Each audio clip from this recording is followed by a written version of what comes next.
Hey everybody, it's Mel Taylor from GetSmartDigital.com, and what I wanted to show you in this segment is how we check and how we make sure that our websites, the ones we do for ourselves and the ones that we build and develop and maintain for our clients, we want to make sure they look good on all devices. We want to make sure they look good on a desktop, a widescreen monitor, a laptop, a smartphone, an iPhone, an Android device, maybe some type of tablet like an iPad. The site is smart enough to know when a person's looking at it, what are they looking at the site on? What type of device? So we have a little tool here. So here's the site, Brigantine Now, the way it looks on a desktop. But then we say, well, what's it going to look like on an iPad or some kind of a tablet? By clicking a button, we can see that it reconfigures itself. And it stacks up. A lot of the elements stack up in a slightly different way, but it's legible and it makes sense. So let me click back to the desktop. And as you can see, our logo on the left-hand side of the header, our navigation across the top. This is our secondary navigation, and then our primary navigation. We set up this site to have on the left. So, and then as we see here, our main story, our promotion here over to the right in our sidebar in the upper portion.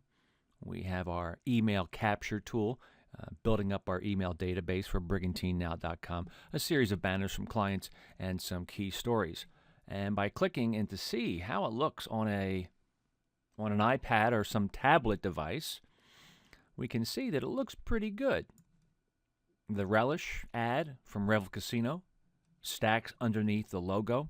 Up top we have our secondary navigation, followed by our primary, our key and main story here, our sub-stories, and then as we scroll down, our latest news from our news blog gets stacked one on top of another. And it looks pretty good. If we want to take a look at how this looks, how Brigantine Now looks on a smaller handheld device like an iPhone or maybe an Android device, a smartphone. Let's click here, and it squishes it even further. Looks pretty good. Navigation, our logo, the ad, and as we scroll down, everything gets reconfigured. Everything looks good. Everything gets resized and gets stacked one on top of another. This is the easiest and least expensive way of developing a mobile version. Let's take a look at a mobile version of one of our clients. If we scroll down here, let's say we want to let's take a look at Bella Luna. Bella Luna is a client of ours, a restaurant, Mexican and a pizza place, great place in Brigantine. And we develop their digital marketing for them. We do their logos and their ads. So they are not only a client in terms of sponsorship with a banner and SEO and search engine optimization things we do for them on Brigantine Now, but we also developed a website and a mobile website for them as well. Quite frankly, the mobile site and the regular site are the same site, but they're using the concept called mobile responsive. So what does the Bella Luna Brigantine website look like on an iPhone? Let's take a look. We want to make sure it's easy to use. Notice how it gets reconfigured. The first thing people see, the name of the business, the logo, the location, the items that they focus on, Mexican, pizza, burgers, and salads. And automatically, the website knows it's being viewed on a smart device, on a cell phone or a smartphone. And we have a tool that kicks in, and that's the dial here. Notice the icon of the phone. Let's take a look at how the site looks in regards to the navigation. As we scroll down, all the information we are familiar with from the website configures itself nicely. It stacks up one on top of another for a smartphone. Easy to access. Notice the little phone icon stays on the bottom of the screen throughout the whole process. That's what we want. We want to make sure, too, that some of this basic stuff, nice and easy to find. You might want to have it in multiple locations. We're talking about the address, hours of operation, the phone number. Not a problem having that multiple times throughout the site.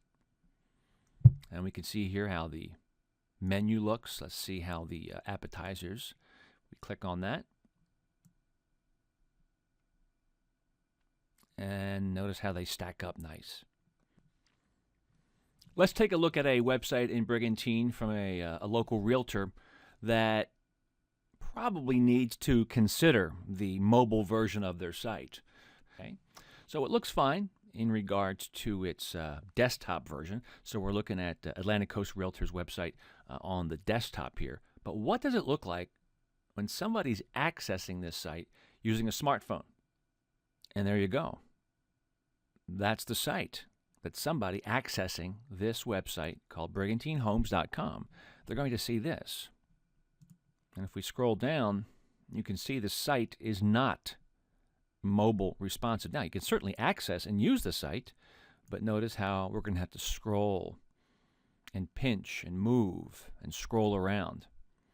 So this is a full-blown website that's squeezed into a tiny little screen. And it doesn't line up properly. So this site is not mobile responsive, and that is something they can fix fairly easy. But these are some of the items that really could, hurt the opportunity for somebody to see this property. And this is something that everybody should be aware of, that no matter how great your site looks like on a desktop, you have to say to yourself, does it look good on an iPhone, on an Android device, or an iPad, or something to that effect, okay? Is it mobile responsive? Does it look good no matter what device is being used? So how does our site look? GetSmartDigital.com. Let's see. So this is our site on the desktop. Simple, clean, plenty of breathing room, white space or dead space, okay?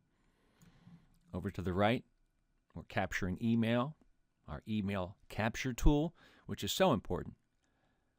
Still, too many companies still do not ask for an email for people to opt in. But what do we look like when someone's accessing us on a smaller device, an iPhone, or an Android device? Let's take a look.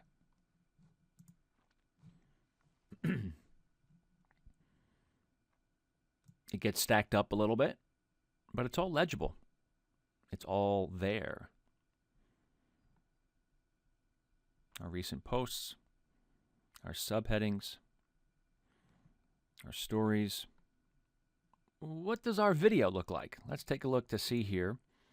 Do our videos look good on a smart device?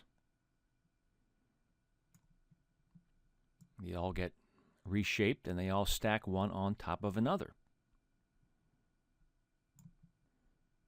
And maybe you want to look at something I did back in 2007 when I worked at Fox Television in Philadelphia. Hi, this is Mel Taylor, and here we are on April 11th, 2007, and we're inside the Fox Television newsroom. And look who's walking by trying to get in on the action. Hi, on the air. Anyway, and there you have it. Mobile responsive, really important. The next time somebody says you got to spend 10 grand for an app, think long and hard about that one. We're not against apps, but there's a lot quicker, cheaper, and some great short-term solutions that gets the job done.